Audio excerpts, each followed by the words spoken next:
আমাদের সকলের প্রিয় কবি রবীন্দ্রনাথ ঠাকুরের মহাপ্রয়াণের দিন 22শে শ্রাবণ। সেই উপলক্ষে আজকে আমার ছোট্ট নিবেদন কবিগুরুকে নিয়ে। ওই দিন তিনি তার নশ্বর দেহ ত্যাগ করলেও তাঁর সৃষ্টি আজও আমাদের মাঝে অমর হয়ে আছে। তাঁর লেখা গান, কবিতা, নাটক, গল্প, উপন্যাস সব কিছুই আমাদের বাঙালি সংস্কৃতির অবিচ্ছেদ্য অংশ। তার হাতেই বাংলা ভাষা ও সাহিত্য পেয়েছে এক নতুন দিগন্ত। রবীন্দ্রনাথ শুধু একজন কবি ছিলেন না, তিনি ছিলেন একজন দার্শনিক, শিক্ষাবিদ, সমাজ সংস্কারক এবং চিত্রশিল্পী।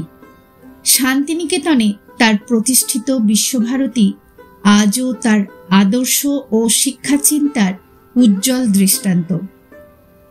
জাতীয় সঙ্গীত, জনগণ মন এবং আমার সোনার বাংলা তাঁরই সৃষ্টি, যা আমাদের দেশপ্রেমের প্রতীক।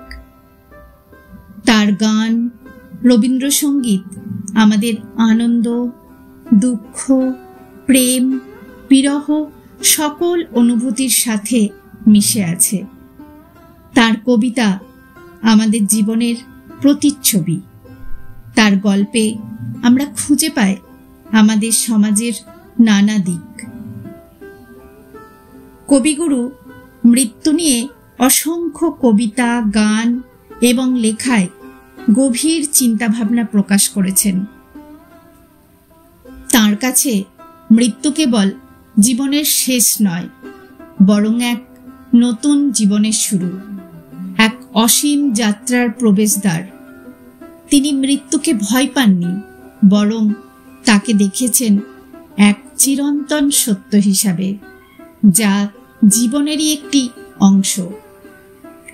ওনারই কিছু লেখা ও কবিতার অংশ শোনাব, যেখানে মৃত্যু সম্পর্কে তার ভাবনা ফুটে উঠেছে। মৃত্যু, ওগো মৃত্যু, তুমি মরে দিয়েছ অপূর্বর পরিচয়। এখানে মৃত্যুকে তিনি একটি নতুন পরিচয়ের মাধ্যম হিসাবে দেখেছেন। জীবনের সকল সীমাবদ্ধতা পেরিয়ে মৃত্যু এক অসীম সত্তার সাথে মিশে যাওয়ার সুযোগ করে দেয়। আবার তিনি বলেছেন, ওরে আয় মৃত্যু আয়। এখানে তিনি মৃত্যুকে আহ্বান করেছেন, কারণ তিনি জানেন যে মৃত্যু মানেই সব কিছুর শেষ নয়, বরং তা এক নতুন শুরু। আবার তিনি বলেছেন, যদি তোর ডাক শুনে কেউ না আসে, তবে একলা চলো রে। এই গানটিতে তিনি মৃত্যুকে একাকী যাত্রার প্রতীক হিসাবে দেখিয়েছেন। যখন জীবনের পথে কেউ পাশে থাকে না, তখন একাই এগিয়ে যেতে হয়। ঠিক যেমন মৃত্যুর পথে মানুষ একা চলে। কবিগুরুর চোখে মৃত্যু কোনো অন্ধকার বা ভয়ের বিষয় ছিল না। তিনি মনে করতেন মৃত্যু হলো জীবনেরই এক স্বাভাবিক পরিণতি, যা জীবনকে পূর্ণতা দেয়। তিনি মৃত্যুকে দেখেছেন এক বন্ধু হিসাবে, যা মানুষকে এই নশ্বর পৃথিবীর সকল দুঃখ কষ্ট থেকে মুক্তি দেয়।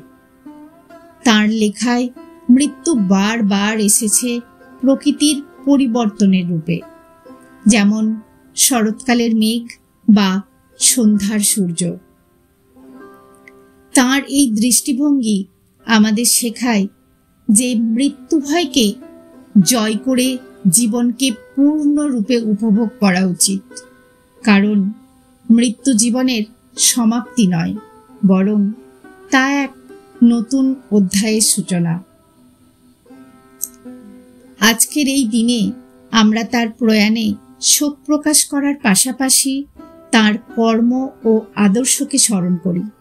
আমাদের উচিত তার সৃষ্টিকে নতুন প্রজন্মের কাছে পৌঁছে দেয়া এবং তার দেখানো পথে চলা।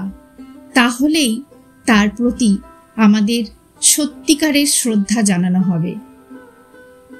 সবশেষে কবিগুরুর প্রতি আমার গভীর শ্রদ্ধা জানিয়ে এবং তার স্মৃতির প্রতি সম্মান জানিয়ে আমি আমার নিবেদন শেষ করছি।